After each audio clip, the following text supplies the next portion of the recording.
Welcome students, today's class for class 11th relation and function हमारा topic चल रहा है। चैप्टर 2 हम इसमें कर रहे हैं, एक्सरसाइज 2.1। इस एक्सरसाइज के प्रीवियस लेक्चर में मैंने बताया था स्टूडेंट्स को कि कार्टेशियन प्रोडक्ट क्या होता है, ऑर्डर्ड पेयर क्या होता है, ऑर्डर्ड पेयर इक्वल कैसे होते हैं, किसी कार्टेशियन प्रोडक्ट के कितने एलिमेंट्स होते हैं। तो उससे रिलेटेड क्वेश्चन हम करेंगे इस लेक्चर में। क्वेश्चन नंबर 4 से हम स्टार्ट करें। पहले 3 क्वेश्चंस हम प्रीवियस लेक्चर में कर चुके हैं, तो question number 4 onwards I think so question number 9 तक कंप्लीट हो जाएगा ये लेक्चर, और ये सारे क्वेश्चंस हमारे कवर हो जाएंगे। क्वेश्चन नंबर 4 क्या है?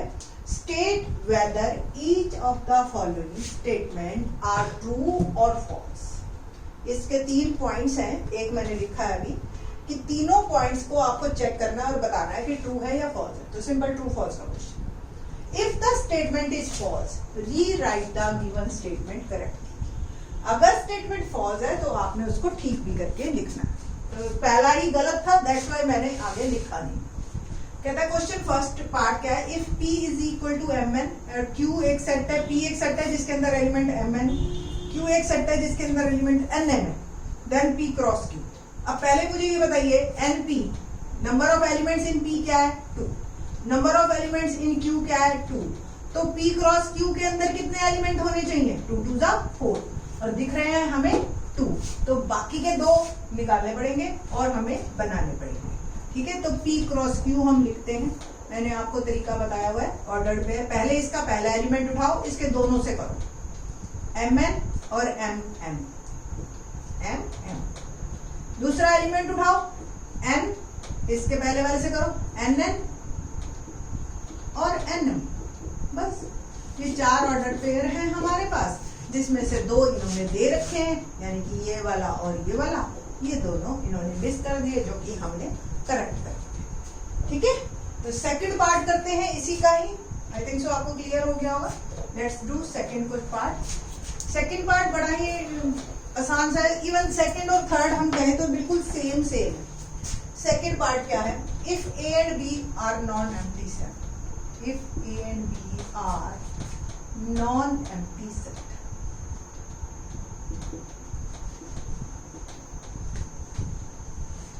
then A cross B is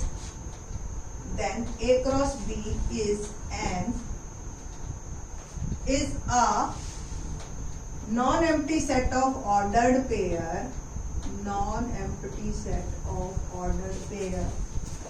definition अगर आपको याद हो प्रीवियस लेक्चर की, तो उसमें सेम था, X Y such that x belongs to A and B belongs to Y belongs to B। तो बहुत आसान है, बिल्कुल ठीक है कि अगर कोई डेफिनेशन ये आपको याद हो, P और Q में मैंने दी थी, if P and Q are non empty set then P cross Q is a non empty set of ordered pair x y such that x belongs to B and Y belongs to Q। वो P और Q में थी, ये same A और B में definition ही है, और ये करेक्ट है। थर्ड पार्ट हमारा क्या था? If A 1 2 and B 3 4। ठीक है, A सेट में 2 एलिमेंट है, B सेट में भी 2 एलिमेंट है, तो A cross B intersection 5 equal to 5, ये हमें प्रूव करना है। अब देखिए, आप पहला चैप्टर भी आपका बीच में इंक्लूड हो गया। पहले हम निकालेंगे B इंटरसेक्शन 5। अब आपको 5 की प्रॉपर्टी याद हो, इंटरसेक्शन की मैंने करवाई थी सेट्स के टॉपिक में। तो किसी का भी 5 के साथ इंटरसेक्शन 5 ही होता है, सिंपल सी बात है। B चाहे कोई भी सेट हो, कॉमन तो 5 के साथ कुछ भी नहीं होगा। 5 एम्प्टी सेट है, आपको ही पता है। 5 या ये या एम्प्टी सेट या नल सेट, जो बच्चे अभी देख रहे हैं, यानी कि इसके अंदर कोई एलिमेंट नहीं, तो इंटरसेक्शन यानी कि कॉमन। तो ये बी में अगर कोई एलिमेंट है भी, ये 2 एलिमेंट हैं, बट ये एम्प्टी सेट के साथ इंटरसेक्शन इसका एम्प्टी ही होगा। और आपको ये डेफिनेशन में भी था कि A क्रॉस, अब ये बन गया 5 नॉन एम्प्टी सेट। अगर इनमें से कोई एक भी एम्प्टी सेट हो गया तो this one is also empty. ये मैंने प्रीवियस लेक्चर में बताया है। ठीक है, तो this one is also true, perfectly true, ये आपका आंसर। ठीक है, नाउ क्वेश्चन नंबर 5 करते हैं। 5 बड़ा ही इंटरेस्टिंग है, ट्रिपलेट्स ऑर्डर पे है।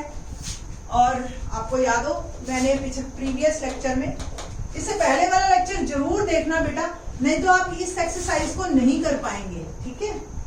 तो 5th क्वेश्चन में हमारा है if A is equal to -1 1, सिर्फ 2 एलिमेंट्स हैं एंड क्वेश्चन है फाइंड ए क्रॉस 3। तो सबसे पहले आप ए क्रॉस ए ही निकालिए। ए क्रॉस ए यानी कि -1 1 और -1 1 दोनों का आपस में, पहले -1 से इन दोनों को लेते हैं, -1 -1 -1 1, ठीक है। फिर 1 से इन दोनों को लिया मैंने, 1 -1 और चौथा हो गया 1, ठीक है। आई थिंक सो 2 2 2 2 4 एलिमेंट आ गए इसमें, आसान है ना। ए क्रॉस क्या बना, ये अब एक सेट है, एक ये सेट है। अब आपको इसके और इसके बीच के अंदर क्रॉस प्रोडक्ट करना है, यानी कि कार्टेशियन प्रोडक्ट, ठीक है। तो कार्टेशियन प्रोडक्ट में हम जो है करते हैं क्या, पहला एलिमेंट लेंगे, दोनों के साथ करेंगे, -1 -1 देख रहे हैं। फिर अगला -1 1 इसका दोनों से, अब इसका दोनों से, -1 1 और -1 -1 1 और 1, नेक्स्ट 1 -1 और 1 -1 6 हो गए।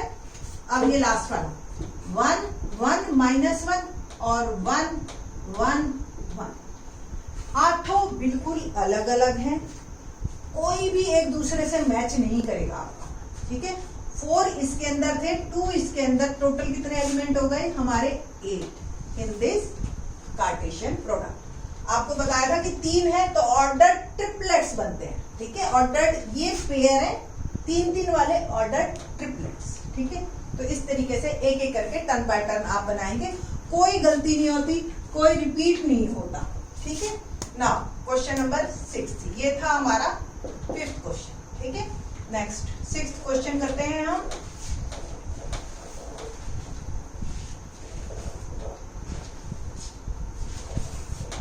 क्वेश्चन नंबर 6 क्या कहता है, इफ ए क्रॉस बी, क्या है ordered pair, AX AY BX BY, ठीक है। Find A and, very good, easy question है। आपको पता है A क्रॉस B में पहला एलिमेंट A से, दूसरा B से, तो A के एलिमेंट बनाते हैं A और दूसरा B, क्योंकि ये तो रिपीट है। B दूसरा एलिमेंट B से X और Y, ठीक है, कितना आसान। तो पहले एलिमेंट उठा लीजिए, जो रिपीट हो रहे हैं उनको छोड़ दीजिए, ठीक है। फिर दूसरे एलिमेंट उठा लीजिए, जो रिपीट हो रहे हैं उनको छोड़ दीजिए। क्वेश्चन नंबर 7 देखते हैं, एक्सरसाइज 2.1 का। क्या है 7 question, late A is 1 3 B 1 2 3 4 C 5 6 D 5 6 7 8 and we have to verify that A cross B intersection C, A cross B intersection A cross C। देखते हैं सारा कुछ निकाल के। पहले A cross B intersection C, B और C के बीच में इंटरसेक्शन, आप देख रहे हैं कुछ भी नहीं है कॉमन, तो कॉमन नहीं है तो क्या हो गया, ये 5, ठीक है। और A, अभी मैंने पिछले क्वेश्चन में बताया था कि अगर किसी नॉन एम्प्टी सेट के साथ कार्टेशियन प्रोडक्ट Fi ही होता। Next A cross B, A cross B के अंदर आपके एलिमेंट जाएंगे 2 ये 4 ये, तो 8 एलिमेंट्स। देखते हैं क्या क्या बनेंगे आपके, 1 1 1 2 1 3 1 4, ठीक है। और फिर नेक्स्ट है 2 3 1 3 2 3 3 एंड 3 सारे बना लिए, ये एक सेट है। इंटरसेक्शन A क्रॉस A और C के बीच, तो 1 5 3 5 1 6 3 6, ठीक है। इसको डिस्ट्रीब्यूटिव प्रॉपर्टी भी कहते हैं। देखो डिस्ट्रीब्यूट कर दिया, ए क्रॉस बी, इंटरसेक्शन बीच में आ गया, ए क्रॉस। अब देखिए क्या कोई ऑर्डर्ड पेयर आपको सेम सेम मिल रहा है या नहीं मिल रहा? कोई भी सेम नहीं है, तो इसका मतलब इनका इंटरसेक्शन क्या आ गया? तो बहुत ही आसान सा बन गया 5 के कारण। सेकंड क्वेश्चन क्या है कि A cross C is a subset of B cross D. तो ए क्रॉस सी निकालते हैं पहले। सेकंड पार्ट हमें पूछ रहा है वो कि A cross C is a subset of B cross D. देखो ए क्रॉस डी मैंने अभी ये बनाया था इसलिए, ठीक है। बी क्रॉस डी बनाते हैं। So many, oh my God. चलिए जी 4 4 16 बनेंगे बी क्रॉस डी में। देखते हैं, लिखते हैं 1 5 1 6 1 6 1 7 1 8, ठीक है। Next 2 5 2 6 2 7 2 8 3 5 3 6 3 7 3 8 4 5 4 6 4 7 4 8, okay. ये 16 और ये ए क्रॉस सी, ठीक। और हमें ये पूछ रहा है कि क्या A cross C is subset of B cross D. A cross C is subset of B cross D. तो सबसेट की क्या कंडीशन होती है कि ए क्रॉस सी के सारे ordered pair B cross D में होने चाहिए। पहला चेक करो, 1 5 है, 3 5 है, 1 6 है, 3 6 है, चारों है। तो it means A cross C is subset of B cross D. Has proved. आपने बस इतना ही लिखना है। ए क्रॉस सी दिखा दो, बी क्रॉस डी दिखा दो, ए क्रॉस सी के सारे एलिमेंट बी क्रॉस डी में दिखा दो, हैज प्रूव्ड, ठीक है। क्वेश्चन नंबर 8 देखते हैं। क्वेश्चन 8 क्या है? Question number 8 is A and B हमें दे रखा है और ए क्रॉस बी पूछा है and list them. I think सो 8 को आप कुछ खुद कर लो। 9th देखते हैं। A and B two sets such that n a is 3 and b is 2 if x1 y2 z1, ठीक है। r in a cross b, ठीक है। तो फाइंड a and b। चलो बढ़िया क्वेश्चन। देखिए ए क्रॉस बी, ए के अंदर 3 एलिमेंट ढूंढने, इन तीनों से हमें हिंट मिल रही है। देखो पहला एलिमेंट ए से आएगा, तो ए में क्या होगा? एक्स वाई जेड, तीनों मिल गए, सिंपल। बी में 2 ही एलिमेंट है ना, तो 1 और 2, बस ये तो रिपीट हो रहा है। कितना आसान क्वेश्चन। सेम 10th क्वेश्चन देखते हैं। Cartesian product A cross A has 9 element. 10th question क्या कहता है हमारे पास? A cross A has 9 elements, okay. And 10th है, सॉरी क्वेश्चन, हाँ 10th।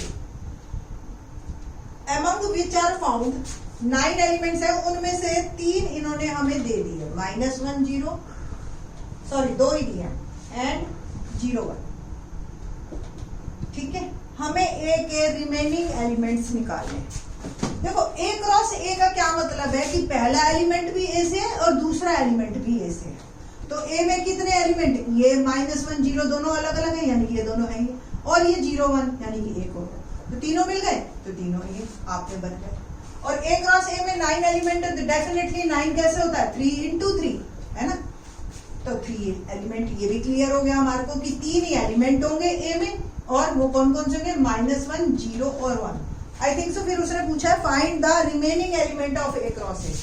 तो 3 3 9 बनने हैं, तो पहला -1 0 ये ऑलरेडी है, ठीक है। तो मैं एक बार दोबारा लिख लेती हूँ ताकि कोई गलती ना हो।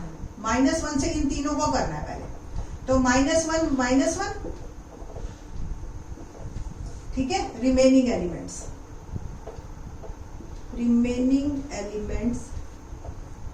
ऑफ ए क्रॉस ए, ठीक है। तो -1 0 हो चुका, -1 1, नेक्स्ट 0 -1 0 0 और 0 1 हो चुका। 1 से करते हैं, 1 माइनस 1, 1 0 एंड 1 1। बाकी के 7 एलिमेंट 1 2 3 4 5 6 7 एलिमेंट बाकी के हमने लिख दिए।